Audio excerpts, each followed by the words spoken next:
13 जनवरी को भारत व हरियाणा समेत उत्तर भारत के कई बड़े क्षेत्रों में लोहड़ी का त्यौहार बहुत ही धूमधाम से मनाया जाता है।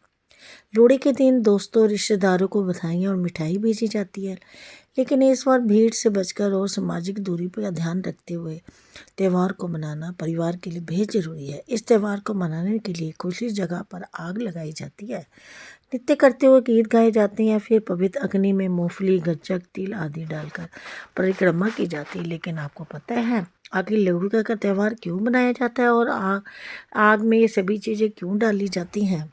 लोहड़ी का त्यौहार पारंपरिक तौर पर फसल की कटाई और नई फसल की बुआई से जुड़ा हुआ है। लोहड़ी की अग्नि में रवि की फसल के तौर पर तिल, रेवड़ी, मूंगफली, गुड़ आदि सभी चीज़ें अर्पित की जाती हैं। मान्यता के अनुसार इस समय सूर्य देव व अग्निदेव के प्रति आभार व्यक्त किया जाता है कि आपकी कृपा से फसल अच्छी होती है और आने वाली फसल में कोई समस्या न हो।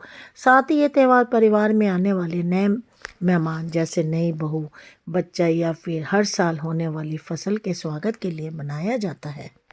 पौराणिक कथाओं के अनुसार लोहड़ी का पर्व माता सती से भी जुड़ा हुआ है।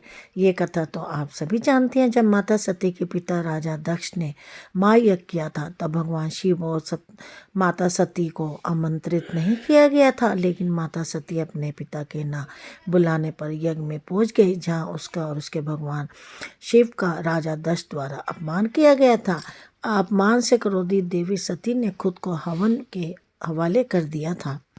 देवी सती के आत्मदाह के बाद भगवान शिव ने राजा दक्ष को घमंड से भरा हुआ सिर काट दिया था।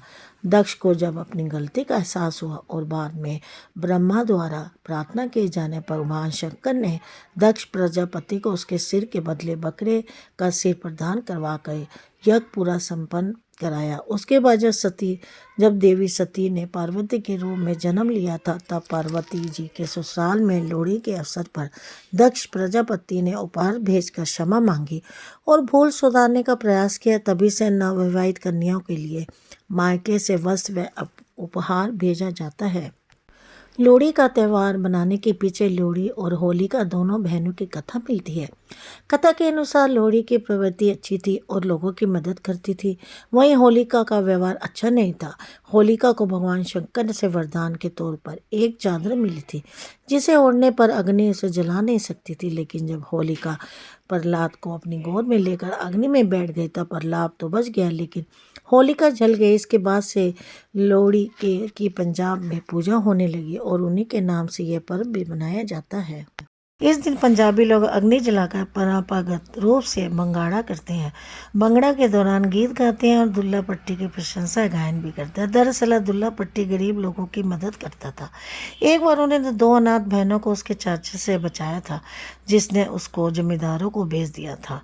दुल्ला पट्टी ने लोहड़ी की रात को दोनों बहनों की शादी करवा दी। एक शेर शक्कर उसकी झोली में डालकर विदाई कर दी। मान्यता है कि इस घटना के बाद भी लोग लोहड़ी का पर्व मनाते हैं।